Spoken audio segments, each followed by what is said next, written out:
अरविंद और श्वेता में बहुत गहरा प्यार है। दोनों की शादी को 5 साल हो चुके हैं, लेकिन उनकी जिंदगी अभी भी अधूरी सी है क्योंकि इनके बच्चा नहीं है। फिर भी इन्हें विश्वास है कि इस साल इन्हें बच्चा हो जाएगा। दोनों के बीच इतना प्यार है कि ये एक दूसरे के बिना बिल्कुल नहीं रह सकते। बच्चा ना होने की वजह से अरविंद के माँ बाप श्वेता को कभी कभी ताने मार देते हैं और श्वेता भी सुन लेती है क्योंकि उसे यकीन है कि उसे बच्चा जरूर होगा। यूं ही समय बीतता चला गया और एक दिन जब अरविंद ऑफिस से घर आ रहा था तो उसने श्वेता को बाजार में किसी दूसरे मर्द के साथ देखा। श्वेता और वो व्यक्ति बहुत खुश लग रहे थे और ऐसा लग रहा था कि वे दोनों एक दूसरे को काफी वक्त से जानते हों। अरविंद घर आ गया और फिर थोड़ी देर बाद श्वेता भी आ गई। श्वेता के आते ही अरविंद ने उससे पूछा, श्वेता कहाँ गई थी? श्वेता ने हंसते हुए कहा, मैं बाजार गई थी, घर का कुछ सामान लाना था।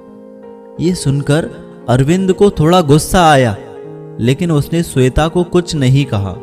उसके बाद अरविंद ने श्वेता को कई बार वही आदमी के साथ अलग अलग जगहों पर देखा और एक दिन अरविंद ने देखा कि वो आदमी श्वेता को घर तक छोड़ने आया था।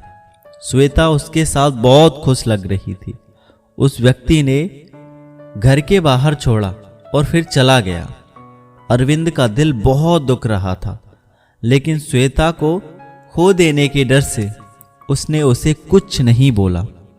एक दिन अरविंद घर पर बैठा था कि तभी श्वेता का मोबाइल फोन बजा। श्वेता बाथरूम में थी, इसलिए अरविंद ने फोन उठा लिया।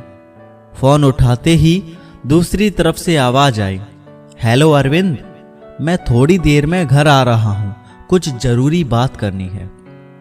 बस इतना कहकर उस आदमी ने फोन काट दिया।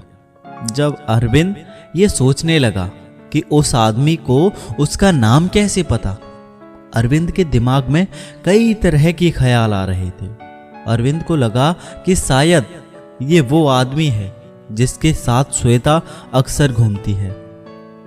अरविंद को लगा कि शायद श्वेता उससे डाइवोर्स लेना चाहती है और इस सिलसिले में बात करने वो व्यक्ति घर आ रहा है। अरविंद बहुत उदास हो गया। वो अपनी शादी को टूटने नहीं देना चाहता था, लेकिन चूंकि श्वेता ने धोखा दिया, उसे कुछ भी समझ नहीं आ रहा था। अरविंद जैसे अपनी पत्नी को खोने के डर से घबरा गया था और वहीं जमीन पर गिर गया। इतने में श्वेता भी बाहर आ गई और उसने अरविंद को उठाया और पूछा, क्या हुआ तुम्हें, तुम ठीक हो तो? अरविंद ने गुस्से में श्वेता को धक्का दिया और वो गिर गई और उसका सिर पास रखे टेबल पर लगा। श्वेता कोई हरकत नहीं कर रही थी। कांपते हुए हाथों से अरविंद ने श्वेता को अपनी बाहों में उठाया और देखा कि उसके सर पर बहुत गहरी चोट लगी है, जिसकी वजह से श्वेता बेहोश हो गई है। तभी अरविंद की नज़र श्वेता के हाथों में पकड़े हुए एक एनवलप पर गई।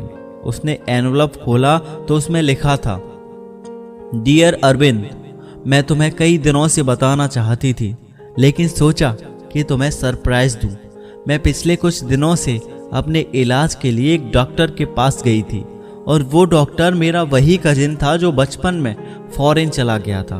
उसने मेरा ट्रीटमेंट शुरू किया था और अब मैं 2 महीने प्रेग्नेंट हूँ। आज मैंने अपने उस कजिन को खाने पर बुलाया है, तुम उससे मिलकर बहुत खुश होगी। तभी दरवाजे की घंटी बजती है और अरविंद दौड़कर दरवाजा खोलता है। दरवाजे पर श्वेता का वही कजिन खड़ा था और वो कहता है, अरविंद, मैं नीरज हूँ, श्वेता का भाई, कैसे हो तुम? तभी नीरज की नजर श्वेता पर पड़ती है, जो खून से सनी हुई जमीन पर पड़ी थी। नीरज फौरन श्वेता को हॉस्पिटल ले जाता है और वहां श्वेता कोमा में चली जाती है। श्वेता अपने बच्चे को भी खो देती है। अरविंद अपना सिर पकड़े श्वेता के पैरों पर बैठा उससे माफी मांगना चाहता था, लेकिन श्वेता अभी भी कोमा में ही थी। एक छोटी सी गलतफहमी ने श्वेता और अरविंद के रिश्ते से भूचाल ला दिया। दोस्तों, ये कहानी हमें बहुत बड़ी सीख देती है। गहरे रिश्ते में किसी भी नतीजे पर पहुंचने से पहले अपने पार्टनर से बात जरूर करनी चाहिए।